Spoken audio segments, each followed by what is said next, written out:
Hello everybody, I'm actually Years of Zest, and today I'm going to be teaching you 5 different tips on how to become a better LEGO Master Builder. I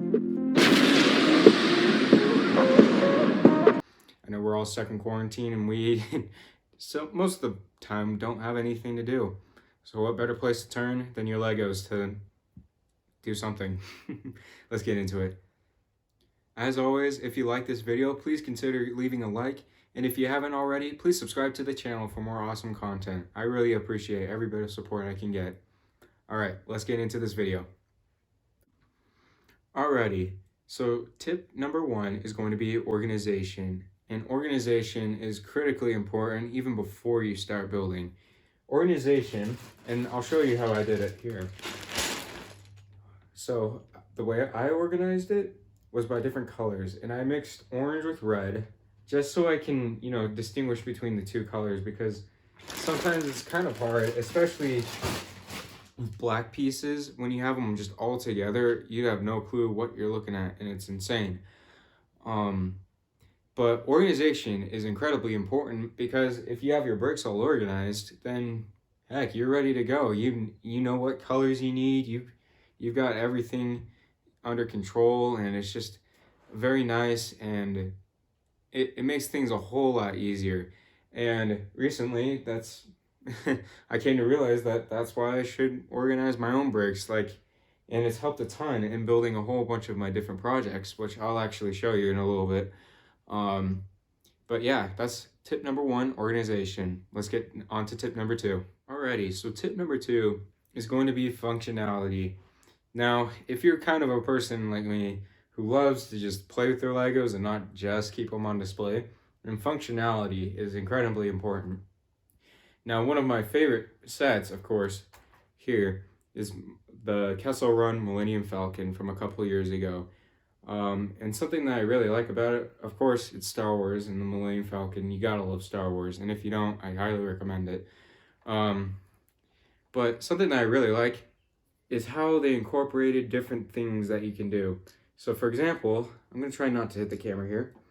There's different missiles that you can actually shoot out of here. And you have a rotating cannon on the top.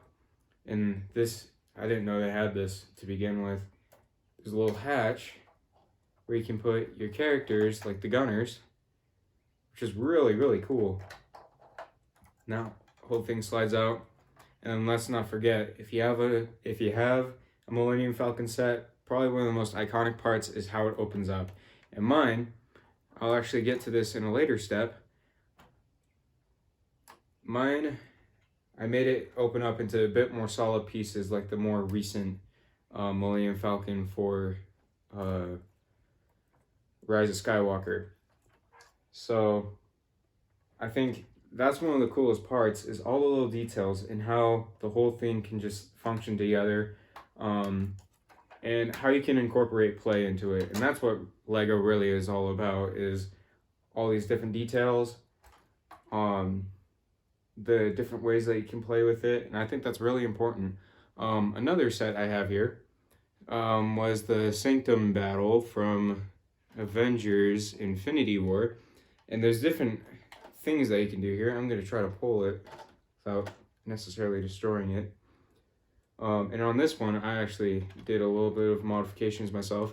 So there's little levers and knobs now you can turn. If I can figure out how to do this, I don't quite remember.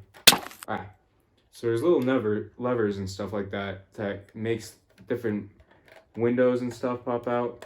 Kind of show some of that battle damage, There's another one up here, so that window pops out. It's really, really cool. And if you can incorporate more, if you're able to incorporate more functionality into your builds, it really makes them stand out a whole lot more. Anyways, that's tip number 2. Alrighty, tip number 3 is going to sound a little bit corny, but simply looking for inspiration can help very much. Just looking outside of in your backyard can really help you determine what colors and stuff blend well together in nature. Or if you're wanting to build some big old skyscraper, you can look and see what kind of details they use in different ledges and all sorts of different things and different ways bricks can work together to, make something look a little bit more realistic or from a movie. And that's probably one of my favorite parts about Lego is that you have all these sets from different movies and they resemble that of the movie. You can like relive that iconic scene or something like that, and it's really really cool of how everything just kind of works together like that.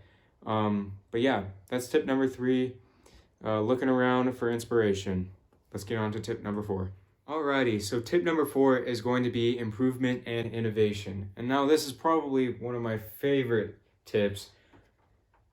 So right here I have the Kessel Run Millennium Falcon, and on the original set, before I fixed it up, it had a whole bunch of different flaps around it, which were really annoying to try to open up all of them. And it just didn't look super good. Like the holes and stuff, like in the actual Millennium Falcon, just did not look good. So I decided to improve that by making it all one big flap that can go together.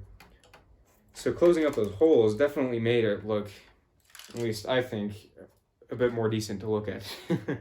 And then another example was I wanted to be able to have fight scenes on top of the sanctum that I built, and this is how it came. It didn't come with a roof or anything like that.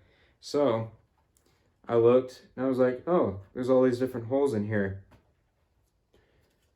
And then I was like, oh, I can put all these pegs in here without having them locked in. So if I wanted to fold it up, I could take the roof off and just, snap it together. Except I haven't really done that before. And then put a little piece just for support, and boom, I've got a little roof that I can play on. And then I haven't bothered to build walls on the back just because I have other different city pieces that all kind of connect together. And I also just want to be able to play with it. So yeah, that's tip number 4, innovation. Now let's get on to the final tip. Okay, so the final tip, tip number 5, is going to be using the resources that you have online. Now this is a tip that I wish I had known sooner. And I actually came to realize that as soon as I organized my Legos, I was like, hey, I remember this one set that I had when I was like 3 years old. I want to make that. So what's really cool is Lego.com, you're probably going to think it's just a whole bunch of promotional malarkey, but they actually have quite a lot of useful stuff.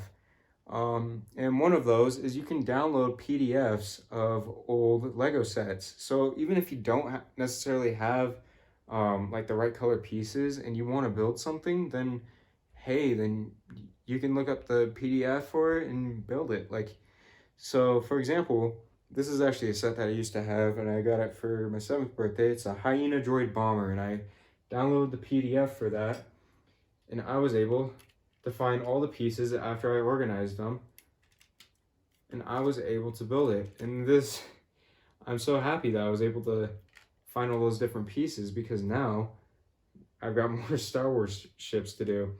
And this is another example of functionality. I mean, the head can move, and then there's the little eye down here that can move. And then this is my favorite part. You can drop little missiles. So looking online is definitely very, very helpful if you're wanting to find more instructions for older sets that you had. But yeah, those are my 5 tips for you. Thank you so much for watching this video. If you liked it, please consider leaving a like, and comment what your favorite tip was and if you want to see more of these types of videos. Also, I'm going to be doing a community thing, so a community recommendation thing. If you saw my Instagram, then you'll know what I'm talking about. So if you have any sort of idea of what kind of things you'd like to watch from us, then go ahead and put them down in the comments. I'd love to hear from you guys. Anyways, if you enjoyed this video, please leave a like, and please subscribe to the channel for more of this awesome content, and I'll see you guys next time. And I'm hoping you're doing well in this quarantine.